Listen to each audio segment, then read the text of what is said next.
Salut à tous, bienvenue pour ce quatrième résumé de livre. Aujourd'hui, on va parler du meilleur des mondes de Aldous Huxley, qui est un livre que j'ai vraiment adoré. C'est une des grosses références dans le monde des dystopies. Dystopie ou peut-être utopie, c'est ce qu'on va voir dans ce résumé. C'est parti. C'est donc parti pour le résumé du meilleur des mondes de Aldous Huxley. C'est vraiment un des meilleurs livres que j'ai lu cette année avec Sapiens et d'autres livres que vous verrez par la suite. C'est un livre qui m'a beaucoup fait réfléchir, donc ça c'est vraiment ce que j'apprécie dans mes lectures. C'est un roman d'anticipation dystopique, ou alors utopique, on va voir, écrit en 1931. Résumer l'ouvrage et ensuite on va analyser ensemble son message qui est tellement puissant, vous allez voir, c'est fou. On commence l'histoire dans une usine à nouveau-nés. Dans ce monde, chaque enfant est créé en fonction des besoins de la société et ils sont répartis par classe. Les alphas, les bêtas, les deltas, les gammas, les epsilon, en fonction de leur rôle et de leur responsabilité dans la société. On leur injecte chimiquement des produits pour qu'ils aient un niveau d'intelligence correspondant à leur place dans la société, et surtout pour qu'ils n'aient pas envie d'être une autre personne de la société. Leur éducation, elle est faite dans un centre où ils sont classés par lettres, et on leur fait du bourrage de crâne pour apprendre à aimer leur existence et surtout leurs conditions. Ne jamais envier celles des autres. Avec des phrases répétées dans leur sommeil comme quelle chance d'être un epsilon, je n'aurais jamais à travailler beaucoup comme les alphas. Huxley appelle ce processus de parler pendant le sommeil pour apprendre l'hypnopédie. C'était dur à dire. On leur répète également des phrases idéologiques qui les conditionneront toute leur vie, comme chacun appartient à tous les autres, il vaut mieux ça que pas grand-chose. Enfin, vraiment des phrases qui vont en fait, qui vont revenir toute leur vie parce qu'ils auront fait un bourrage de crâne avec cette technique qu'est l'hypnopédie. Tout est fait pour que les individus n'aient jamais à réfléchir par eux-mêmes et qu'ils soient tout le temps heureux. Ça, c'est fou. Dès que les citoyens commencent à être un petit peu malheureux, on leur file une dose de soma, qui est une espèce de drogue qui leur fait oublier directement leurs problèmes et qui les replonge dans leur état de conditionnement. Les citoyens sont traités tout au long de leur vie et la société fait en sorte de combler tous leurs désirs au moment même où ils naissent. Il y a interdiction par exemple de coucher trop souvent avec la même personne pour éviter de s'attacher et donc de créer du malheur. À chaque fois qu'ils sentent un peu de malheur arriver, comme je vous ai dit, ils prennent du soma et en fait, ça les calme et puis ils sont jamais malheureux. Bernard Marx, dont le traitement a été un petit peu raté pendant qu'il était enfant, pressent en fait des envies de liberté. Il emmène en voyage Lénine Akron, qui est notre personnage de cet ouvrage, dans une réserve de sauvages où ils rencontreront John, un sauvage né par voie naturelle. Chose qui est interdite dans la civilisation puisque tout le monde est né en éprouvette. Et donc ce John, il n'a pas eu d'éducation formatée. Il décide de le ramener dans la civilisation en se disant que tout le monde va être fasciné par ce sauvage qui en fait qui est nous en fait, qui vit exactement comme nous. Et effectivement, ça manque pas. Tout le monde est fasciné par le sauvage. John était né d'une mère qui, elle, avait vécu dans la société formatée et qui, depuis qu'elle avait dû s'enfuir dans la réserve parce que justement elle était tombée enceinte, etc., et que c'était quelque chose qui est super mal vu dans la société formatée, elle espérait vraiment revenir un jour parce que le soma lui manquait et qu'elle n'était pas faite pour vivre dans la nature en dehors de cette société formatée. John, lui, c'est un adolescent très cultivé, très curieux, et qui ne se sent pas du tout à l'aise dans cette communauté de sauvages dans laquelle il vit, parce que, en fait, il n'y a pas de juste milieu, entre guillemets. Il n'y a pas la société qu'on a aujourd'hui. Il y a vraiment la société formatée d'un côté, et la société vraiment de peuples, donc ils appellent ça les sauvages, mais bon là, de peuples qui vivent dans la nature. Et John, lui, il a entendu parler, parce qu'il a trouvé quelques livres, je crois que je sais plus qui lui a filé, avec du Shakespeare, etc. Il est un peu fasciné par ça. Et donc les sauvages, pour lui, il a l'impression qu'il est à l'étroit avec eux et il veut absolument connaître la culture, etc. Donc il est aussi attiré par la civilisation et donc il accepte de suivre Bernard en pensant qu'il va peut-être retrouver ça dans cette civilisation là-bas. Euh, Quand John arrive là-bas, c'est la désillusion complète. Il se rend compte que les hommes sont complètement formatés et il essaye de convaincre les hommes de se libérer de leur conditionnement, mais il n'y arrive pas du tout. Et attention, spoiler, si vous voulez lire le livre, n'écoutez pas ce que je vais dire. Il finit par se suicider. Bernard, lui, est envoyé sur une île en exil par Mustapha Meunier, qui est le chef de la société formatée. Sur la fin de l'ouvrage, il y a une discussion incroyable entre Mustapha, donc, qui est le chef de cette société formatée, dans laquelle en fait on apprend que lui est au courant du formatage de la société. Et en fait, il va défendre le formatage en expliquant qu'ils ont testé plein d'autres modèles de société et qu'en fait celui-là est le modèle le plus efficace pour avoir un bonheur parfait chez tout le monde et que l'objectif c'est vraiment que les masses soient heureuses et c'est comme ça qu'ils ont réussi à- à atteindre le maximum, le niveau maximum de bonheur, c'est en formatant les gens comme cela. Et ça pose des questions de fou, donc on passe directement sur l'analyse. C'est parti.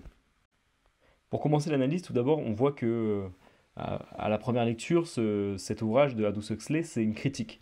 Ce monde, c'est une caricature qui dénonce plusieurs choses.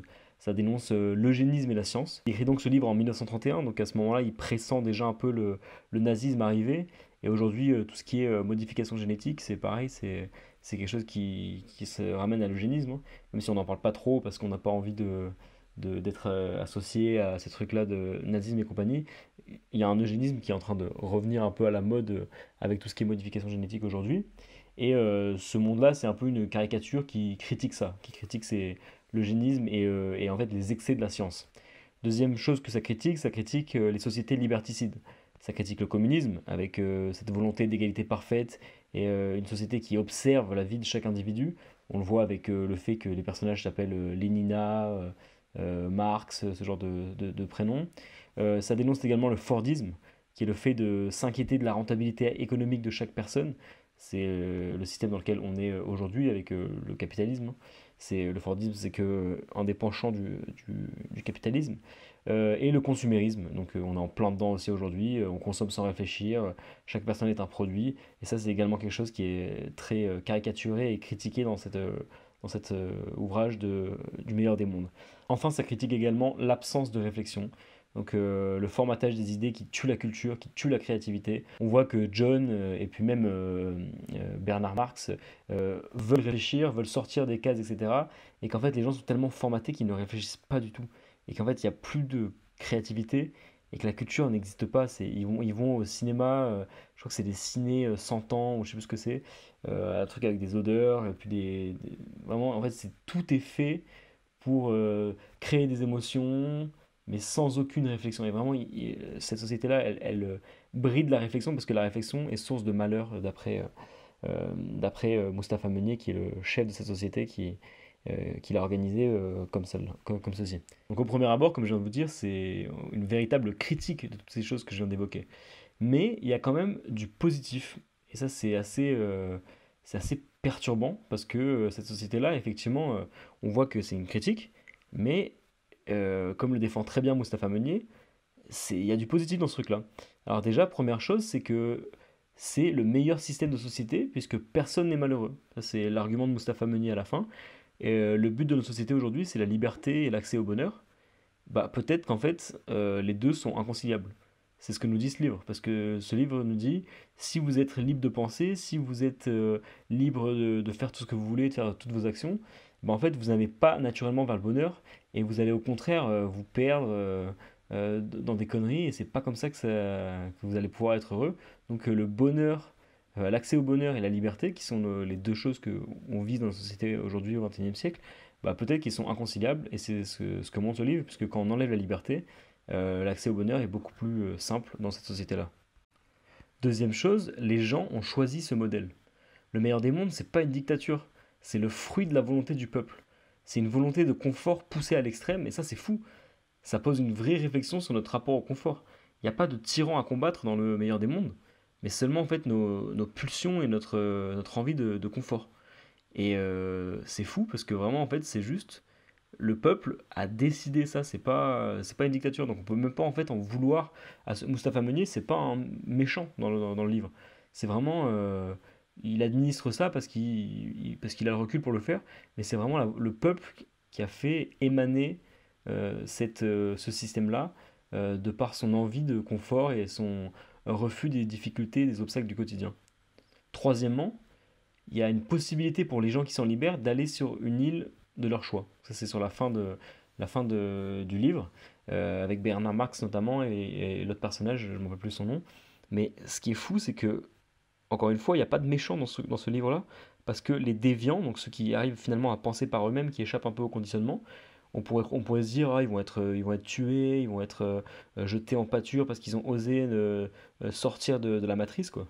Et en fait, pas du tout. Au contraire, on les récompense en leur permettant d'aller soit développer la science sur une île de la science, soit d'aller sur une île de la poésie, de la réflexion, et puis en fait de sortir de cette société-là. Et on les punit même pas, et même Mustapha Muni, il respecte ces personnes qui se sont libérées de la matrice, quoi. Et ça, moi, je trouve ça. Et personnellement, j'étais super touché par ce truc-là, de ce concept d'île de gens qui pensent en dehors de la matrice. parce que voilà, quand tu sors de la matrice, bah, aujourd'hui, il n'y a pas trop d'options, quoi. Genre, tu peux t'entourer de gens qui sont aussi sortis, etc. Mais parce que effectivement, la matrice, bon, elle n'est pas aussi évidente que dans ce livre-là, parce que là, on est sur une dystopie, donc on est sur une grosse caricature. Mais la matrice aujourd'hui existe aussi. Elle est moins puissante que dans le meilleur des mondes, mais elle existe également. Et quand on sort, bah, soit tu t'entoures que de gens qui en sont un peu sortis, etc. Et puis tu fais des allers-retours dans la matrice de temps en temps pour aller gagner un peu de bif, faire ce genre de choses, etc. Soit, en fait, t'as pas de véritable option. Et là, c'est fou. Parce que, genre, il y a une île où tous les gens sont sortis de la matrice, ont un niveau de réflexion élevé, etc. Et puis, bon, voilà, c'est peut-être un peu ce qui va se passer aussi avec toute cette tendance à partir à l'étranger et tout. Il y a des spots qui apparaissent avec des groupes de gens, mais bon, c'est rare qu'il y ait un endroit dédié aux gens sortis de la matrice. Et putain, ça serait un concept de fou à mettre en place. Et dernier point dont je voulais parler, qui va être assez long, c'est mon avis sur tout ça. Alors déjà, premièrement, sur l'ambivalence entre dystopie et utopie. J'ai partout lu que c'était une dystopie, mais moi, quand j'ai lu ce livre, vraiment, je me suis dit, waouh, c'est utopique en fait, parce que on arrive sur le bonheur des masses, et c'est l'objectif final, quoi. D'aujourd'hui, c'est vraiment le bonheur, c'est ce que tout le monde vise, tout le monde cherche du sens et compagnie. Et là, on a une société qui permet à un maximum de gens d'être heureux, donc c'est un truc de fou. Et donc c'est pour ça que je dis que ça a l'air d'être une utopie, mais dans le même temps, tout le monde est matrixé, etc. Mais comme je viens de vous l'expliquer juste avant, en fait, les gens qui se libèrent du matrixage ne sont pas punis et sont même récompensés. Donc en fait, pour moi, c'est carrément une utopie. Et voilà, en fait, ça me dérangerait pas du tout d'aller vers ce monde, je pense. Mais bon, c'est personnel et puis c'est ce que je pense à l'instant T, mais après, parce qu'en fait, j'ai l'impression qu'on est tellement déjà dedans que cette caricature, c'est même plus vraiment une caricature, quoi. En fait, on a tellement grossi le trait. Je pense qu'en 1931, c'était un truc de fou. On se disait, mais n'importe quoi, on n'arrivera jamais là, etc. Et en fait, là, on est tellement déjà dedans que sur le confort, etc. On est tellement dedans. Bah, justement, c'était le deuxième point que je voulais aborder. J'ai clairement vu l'image de notre société actuelle. C'est vraiment toutes ces normes imposées par la société pour nous guider vers le bonheur, cette volonté, voilà, de plein de choses. Bon, déjà, il y a le consumérisme, déjà. Il faut céder à chacun de vos désirs dans l'instant. On fait naître des désirs et puis on vous donne la possibilité de les satisfaire pour créer un bonheur rapide. Ça, c'est exactement ce qu'on vit aujourd'hui, avec les publicités, le fait de consommer, consommer, consommer. Donc ça, c'est le consumérisme, on est déjà dedans. Donc il n'y a même plus de caricature par rapport au meilleur des mondes. Ensuite, la haine de la solitude. Ça aussi, c'est un truc qui est très présent dans le livre et qui est très présent dans notre société actuelle aussi. Avec les réseaux sociaux et compagnie, on est tout le temps poussé à ne jamais être seul, ne jamais être seul avec ses pensées. On est toujours en train de scroller, voir des trucs, aller regarder des vidéos, consommer du contenu, etc. Tout est fait pour qu'on ne pense pas par nous-mêmes. Tout est fait pour que tu penses le moins possible, parce que si tu penses, tu peux commencer à t'éloigner de la guideline, de la ligne de la matrice. Donc la solitude, c'est un truc. Enfin, vous voyez, il y a plein de gens aujourd'hui qui ne peuvent pas être seuls. Genre, vous savez combien de personnes qui arrivent à partir 2 semaines en voyage tout seul? Je sais pas, il y en a très peu. Et pourtant, c'est comme ça que tu progresses, c'est comme ça que tu vas apprendre à te connaître, c'est comme ça que tu vas faire plein de trucs incroyables. Vraiment, voyager seul, c'est la base de l'introspection. Enfin, c'est fou. Et dernier point, toujours dans cette volonté de confort poussée à son paroxysme, il y a un rejet de la souffrance. Aujourd'hui, on ne veut plus souffrir. Être triste, c'est négatif, il faut absolument soigner ça artificiellement. Avec je sais pas, de l'alcool, de la drogue, des anxiolytiques, des somnifères. C'est exactement comme le soma dans le meilleur des mondes. Aujourd'hui, voilà, il faut pas être triste c'est pas bien, etc. Enfin, c'est fou alors qu'être triste, là j'ai toujours pas parlé de ma théorie des émotions, j'en ai un petit peu parlé dans Sapiens, mais bon, vu que la vidéo fait 40 minutes, je pense que personne ne va la regarder. Et celle-là, elle sera sûrement plus courte, donc vous arriverez peut-être jusque-là dans la vidéo. Mais sur ma théorie des émotions, qu'en fait ce qui est important, c'est pas vraiment d'être heureux tout le temps, parce que le bonheur, c'est pas un état stable, mais c'est justement de faire des variations d'émotions. Et tu peux trouver autant de plaisir dans la tristesse que dans la joie. Et c'est ça qui est fou, de faire des variations, c'est la fréquence de ces ondes qui est importante. Voilà, et puis sinon, le dernier point dont je voulais vous parler, c'est sur la liberté et le confort. On a l'impression avec le personnage de John qu'on doit clairement faire un choix en fait entre la liberté et le confort, et que ces deux notions, elles sont pas conciliables. Il y a un passage qui est incroyable, qui est un de mes passages préférés du livre. je vous cite, mais je veux pas du confort, je veux Dieu, je veux la poésie, je veux du danger véritable, je veux de la liberté, je veux de la bonté, je veux du péché. En somme, dit Mustapha, vous réclamez le droit d'être malheureux. Eh bien, soit, dit le sauvage d'un ton de défi, je réclame le droit d'être malheureux. Et ça, c'est fou, et pour moi, ça résume en fait tout le livre. C'est vraiment en fait toutes ces choses, tous ces concepts humains, toute la culture en fait, parce que Dieu, la poésie, le danger véritable, la bonté, le péché, etc. C'est tout ce qui est humain, donc c'est toute la culture. Toute cette culture, comme le dit Mustapha, c'est la source du malheur. Et qu'en fait, le bonheur, c'est beaucoup plus simple à atteindre que ce qu'on pense. Et tous ces chemins qu'on a pris en développant la culture, etc., ça a fait que nous éloigner du bonheur. Moi, dans ma théorie personnelle, pour revenir sur l'accès au bonheur, qui est un peu la somme de tout ce que j'ai lu et tout ce que j'ai expérimenté, ce qui est beau dans l'humanité, c'est vraiment les variations d'émotions, comme je vous disais. C'est l'amplitude de la fréquence du bonheur. Le bonheur, c'est pas fait pour être un état stable, donc s'il y a bonheur, il y a forcément malheur. Et en fait, il faut arriver à se sentir bien tout au long de la courbe, dans les émotions positives comme dans les émotions négatives. On a tellement de chances de pouvoir sentir des émotions. Le concept d'émotion, c'est fou. On n'était pas, enfin, je veux dire, c'est pas fait. Enfin, pourquoi on sent des émotions, quoi. Donc, c'est ça qui est fou, c'est d'arriver à toujours se sentir bien tout au long de la courbe. Émotion positive, on descend, émotion négative, on remonte, émotion positive. Genre, comparez-nous à, je sais pas, à des animaux qui, eux, en fait, ont une amplitude beaucoup plus faible. Ils ont aussi des désirs qui vont assouvir.